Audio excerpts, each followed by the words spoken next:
शंकर पार्वती आणि गणपतीची अद्भुत कथा. काय आपल्याला माहीत आहे? गणपतीचं शिर शंकराने का उडवलं होतं? अशीच एक कथा आहे.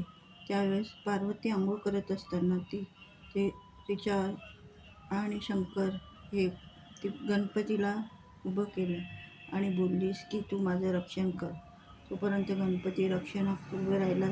तेवढ्यात शंकर भगवान आले आणि त्यांनी विचारलं, कोण तू? त्यावेळेस शंकर भगवाननी का न विचार करता आपलं त्रिशूल काढलं व गणपतीच्या वर सोडलं. गणपतीचं सर खाली पडून गणपती खालून कोसळले आणि पार्वती येताच बघताच पार्वती रडू लागली आणि बोलू लागली, माझ्या गणपतीचं सर मला लावून द्या.